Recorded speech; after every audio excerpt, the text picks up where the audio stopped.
En el siglo XIX aparecieron los primeros proyectos para reformar nuestro calendario, que es el calendario gregoriano, que fue puesto en uso a final del siglo XVI.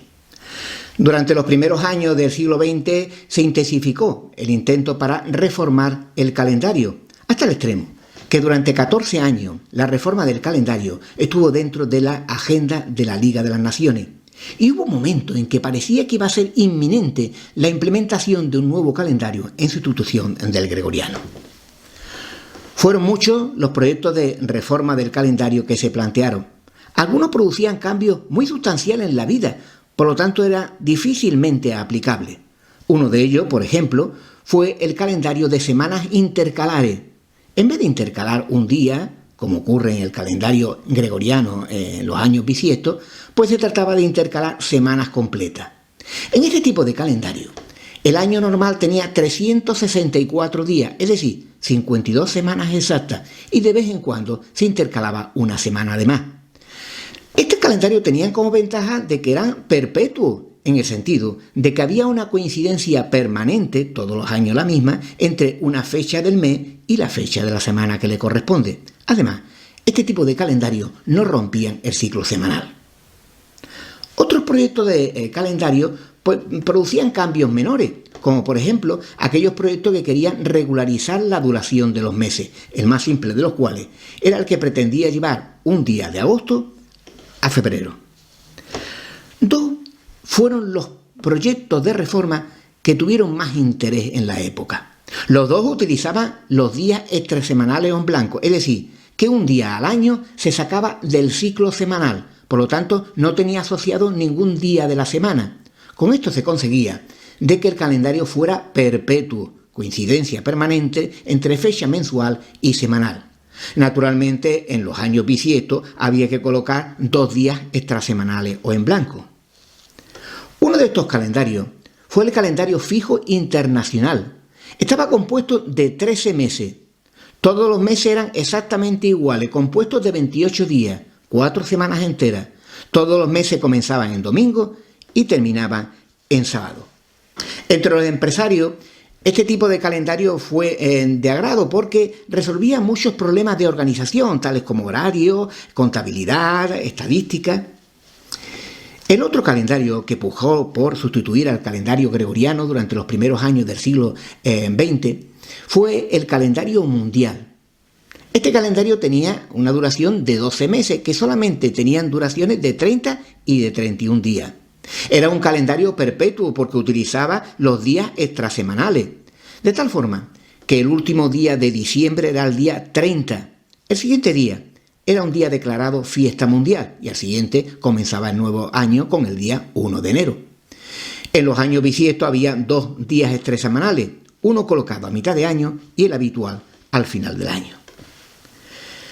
Pero a medida que fue incrementándose el interés de los defensores de la reforma del calendario, también surgió un movimiento en contra de esta reforma. Fueron motivos religiosos los esgrimidos para oponerse a la reforma del calendario. Los primeros que hicieron llegar su protesta fueron los adventistas del séptimo día, que decían que la semana era un periodo sagrado y que no podía romperse bajo ninguna circunstancia. A este movimiento de oposición se unieron los judíos, que decían que la semana venía de la más remota antigüedad y que jamás se había roto. A este movimiento opositorio se sumaron finalmente los musulmanes. La Iglesia Católica se posicionó en varias ocasiones sobre la reforma del calendario, pero no expresó en ninguna ocasión una contundencia en la oposición. Sin embargo, en el Concilio Vaticano II y por una amplísima mayoría, los representantes de la Iglesia Católica se opusieron a romper el ciclo semanal. La reforma se fue enfriando y después de la Segunda Guerra Mundial volvió el asunto a las Naciones Unidas.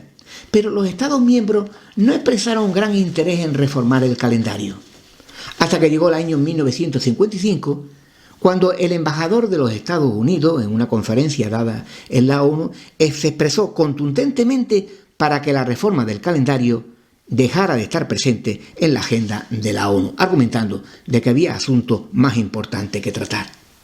Esto significó el fin de los intentos para reformar el calendario gregoriano. Hoy día seguimos notando las deficiencias de nuestro calendario, en parte debido a la mala organización interna que tiene. Pero los movimientos en pro de la reforma del calendario han desaparecido y no parece este el momento más adecuado para acometer una reforma calendarista, dada la dispersidad de ideas que existe en nuestro mundo actual.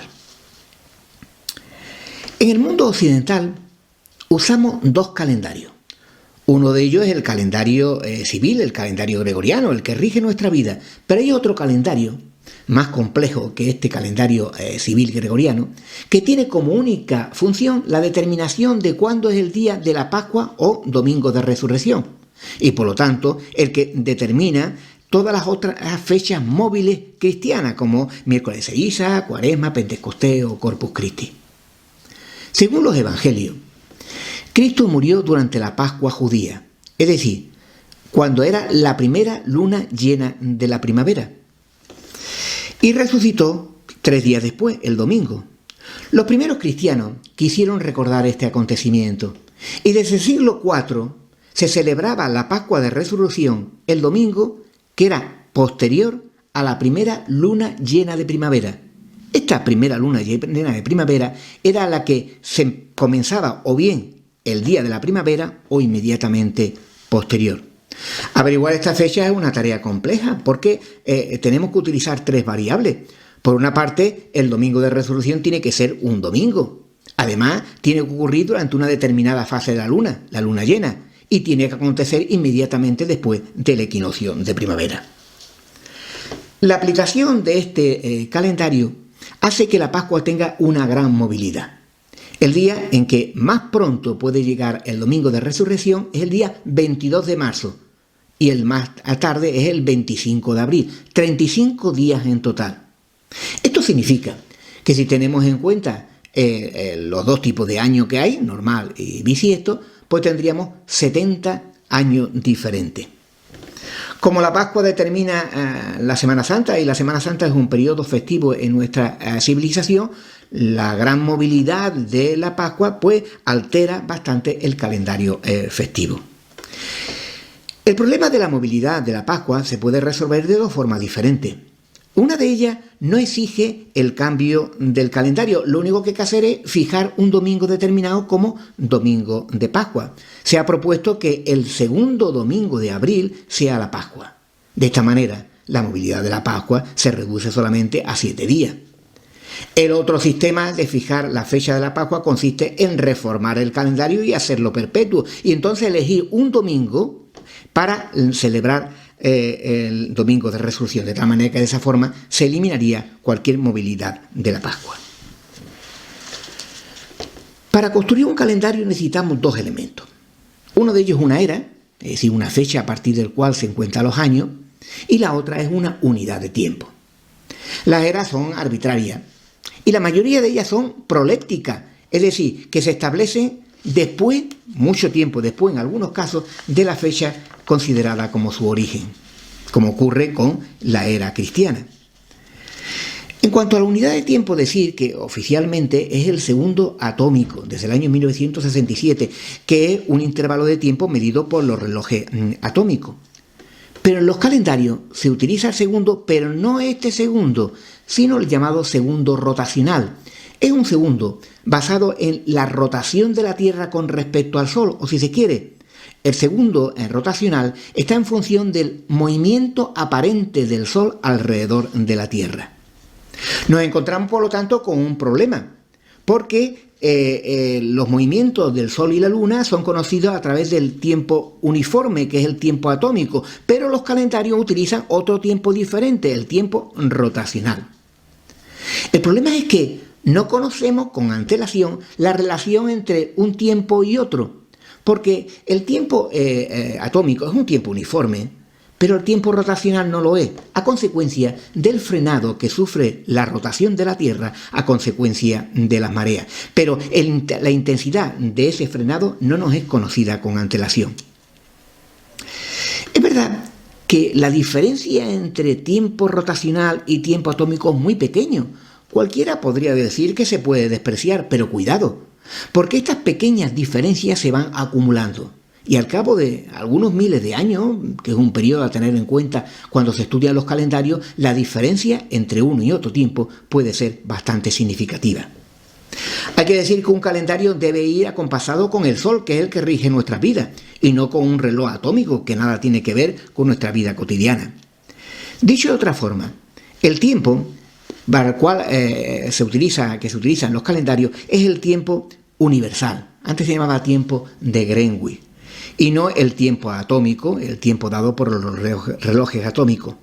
Más precisamente, el tiempo de los calendarios es el tiempo UTC, tiempo universal coordinado, que en la práctica coincide con el tiempo universal. El calendario gregoriano es un excelente calendario desde el punto de vista astronómico, como hemos visto en vídeos anteriores. Durante varios miles de años podremos seguir utilizándolo sin problema ninguno. Es de hecho el calendario internacional. Y además es muy simple, por lo cual no exige cálculos complicados. Es decir, ¿qué es un calendario popular? Pero tendremos que seguir conviviendo con su mala organización interna, porque hoy por hoy es totalmente imposible poner de acuerdo a las naciones para hacer una reforma calendarista. Para más información sobre los asuntos que he tratado en estos vídeos pueden consultar la bibliografía que aparece en la descripción de este vídeo.